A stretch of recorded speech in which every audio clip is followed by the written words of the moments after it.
What's going on, guys? Crimson Desert just pushed a pretty loaded update. The biggest change by far is the pet system, because now you can register up to 100 pets. That is a huge jump, but there is still a cap on summoning, so even if you own more than 50, only 50 can be out of camp at the same time. What makes this even nicer is that the game also added reward items for the existing pet challenge, and if you already finished that challenge earlier, those rewards are supposed to show up retroactively. So, it is not just a bigger number on a menu, it actually feels like the whole pet system got a real upgrade. They also added a dedicated map icon for baby wyverns, which sounds tiny at first, but it is the kind of thing that saves time when you are looking around and trying to keep track of what is where. There is also a change that is probably going to save a lot of people from that terrible feeling of losing something rare and realizing it is just gone. Shopkeepers will now collect and resell lost rare equipment, including rare items earned from treasure chests, quests, and other sources. The catch is that if you lose one, it will show up in shops after 7 days, and it will cost more than it originally did. That is actually a pretty clever middle ground because the item is not gone forever, but there is still a real penalty for losing it. It keeps the game from feeling overly punishing without making the mistake feel free.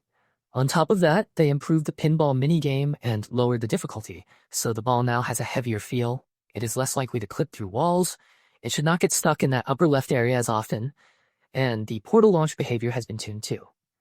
In other words, they went after a whole bunch of the annoying friction points instead of just touching one thing and calling it done. A lot of the mount and pet quality of life stuff got attention too. Pet names now stay intact when they grow, which is a nice little detail that makes them feel more personal.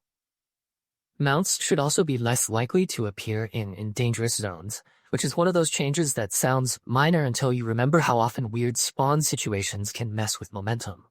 There was also a fix for wyverns being summoned in an unmountable state, and cuckoo bird eggs and wyvern eggs are no longer stackable. The patch also improves foul detection in the duel minigame, so that should make those matches feel a bit cleaner and less random when something goes wrong.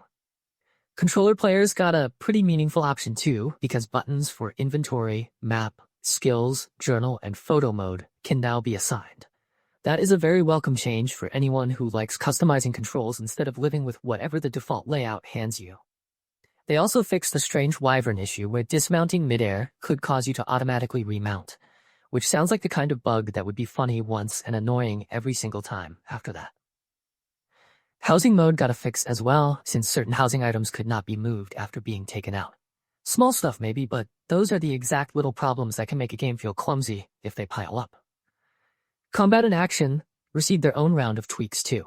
Damian and Unka now have better spirit recovery behavior after leveling up focus, and wyvern mounting has been improved, so players can use Axiom Force to mount them without learning backhang first.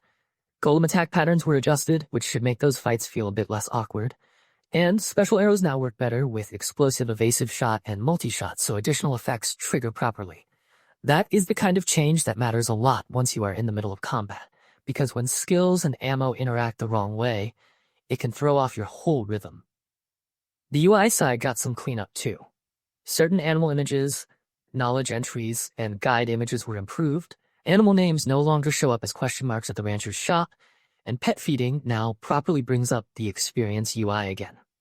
Localization also got a pass across all supported languages, which is one of those quiet improvements that makes everything easier to trust when you're reading menus and quest text. Then there are a few extra fixes tucked into the rest of the patch, like Unka's scattershot using cannonballs correctly while clinging to a wall, the drill bonus yield behaving better in that same situation, photo mode finally letting you turn depth of field off, and a handful of shop and knowledge changes, including new items at Hernan's shops and the Erkin knowledge entry becoming available after the kiln repair quest at Kilnden Workshop. There are still some known issues though, so it is not completely spotless yet.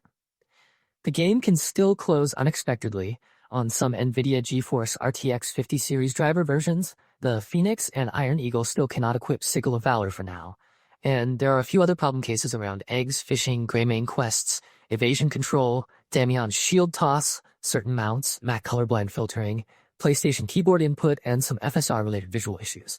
So the update definitely moves things forward, but there is still a bit of cleanup left on the table.